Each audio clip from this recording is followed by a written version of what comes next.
বাসন্তী পোলাওর জন্য আমরা গোবিন্দভোগ চাল নিয়ে নেব। এই কাপটার মাপে চালটা নিয়ে নেব।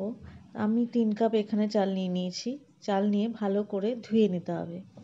ধুয়ে নেওয়ার পর আমি একটা ছাঁকনিতে জলটা ভালো করে ঝরিয়ে নেব। ছাঁকনিতে ঝরিয়ে নিলে ভালো করে জলটা ঝরে যাবে এবং দেখো কেমন ঝুরঝুরে হয়ে গেছে, জলটা পুরো বেরিয়ে গেছে। এখানে জল থাকলে একটু সমস্যা হবে, জলটা যেন পুরো বেরিয়ে যায়। তারপর আমি একটা পাত্রের মধ্যে নিয়ে নিচ্ছি পুরো চালটাকে। দেখো কেমন ঝরঝরে হয়ে গেছে, একটুও জল নেই, শুকিয়ে নিতে হবে তোমাদের। তারপর আমি এর মধ্যেই, এই পাত্রের মধ্যেই এক চামচের মতন নুন দিয়ে নেব। নুনটা যার পরিমাণ মতন বন্ধুরা তোমরা নেবে, কম বেশি যার যেরকম পরিমাণ। তারপর আমি একটু হলুদ দিয়ে নেব, নুন দিয়ে নেব, তারপর আমি হলুদ দিয়ে নেব। আবার বলছি, নুনটা যার যেরকম, যে যেরকম আর কি খায় তার স্বাদ মতো নুনটা তোমরা নেবে। তারপর লাগলে আবার পরে মিশিয়ে নেওয়া যায়।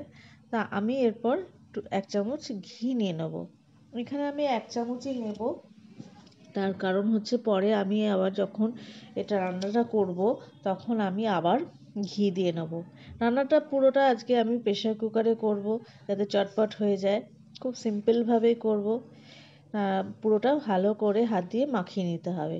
আমাদের হয়ে গেছে। এরপর আমরা একটা গ্যাসে প্রেশার কুকার নিয়ে নিচ্ছি। এটা আমার স্টিলের প্রেশার কুকার। এই প্রেশার কুকারে আমি এখন ঘি দিয়ে নেব। তা আমি প্রথমে 1 চামচ ঘি ভাতটাতে মানে চালটাতে ভালো করে মাখিয়ে নিয়েছিলাম।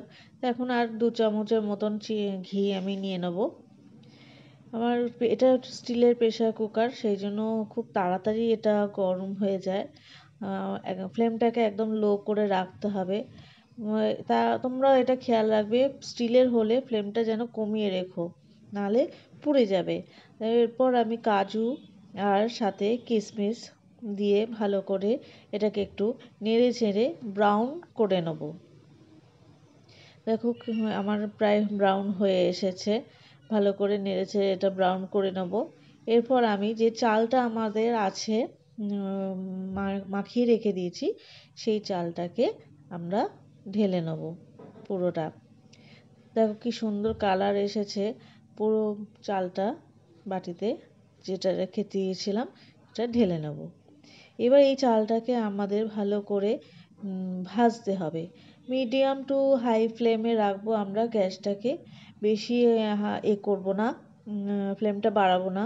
তার কারণ ওটা যেহেতু স্টিলের, প্রথমেই বলেছি আমার প্রেশার কুকারটা স্টিলের, পুড়ে যাবে।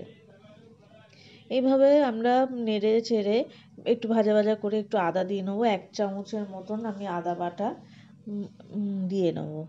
দিয়ে ভালো করে মিশিয়ে আমি ভেজে নিয়ে এবার আমি জল দিয়ে দেবো। জলটা আমরা যে কাপে চাল মেপেছিলাম সেই কাপেরই আমরা জলটা দেব। তখন আমরা 3 কাপ নিয়েছিলাম আমি চাল, তো সেই অনুযায়ী আমি 6 কাপ জল দেব। মানে যতটা আমি চাল নেব, কাপ আর কি, তার ডবল আমার জলটা হবে। তখন 3 কাপ নিয়েছিলাম, এখন আমাদের 6 কাপ জল নিতে হবে। আমার 6 কাপ জল দিয়ে দেবো।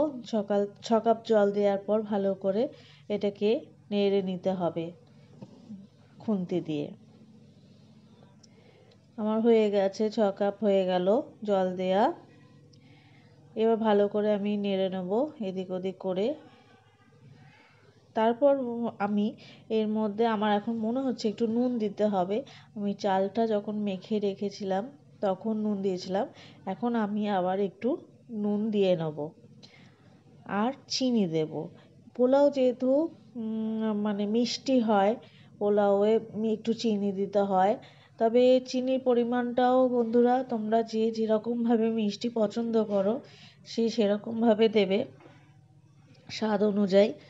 আমরা একটু মিষ্টিটা কম খাই, সেই জন্য মিষ্টিটা 1 চামচের মতন দেব। আর একটু আমি নুন দিয়ে নিলাম, তখন আমার দেয়া ছিল চালেতে, এখন আবার একটু নুন দিয়ে দিলাম।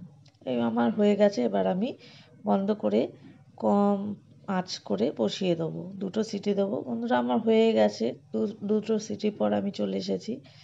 দেখো আমার চালটা পোলাওটা হয়ে গেছে। দেখো কেমন সুন্দর ঝরঝরে হয়েছে, আমার লেগে যায়নি, পুরো জলটা ঠিকঠাক অনুপাতে পড়েছে। দেখো সুন্দর করে হয়েছে, ঝরঝরে হয়েছে, দেখতে পাচ্ছ সুন্দর রঙটাও এসেছে আর ঝরঝরে হয়েছে। জলের পরিমাণটা ঠিকঠাক এইভাবে দিতে হবে। আর এটা গরম গরম খেলে এইভাবে খাবে, না তো পরে খেলে কোথাও ঢেলে রেখে দেবে। ঠিক আছে।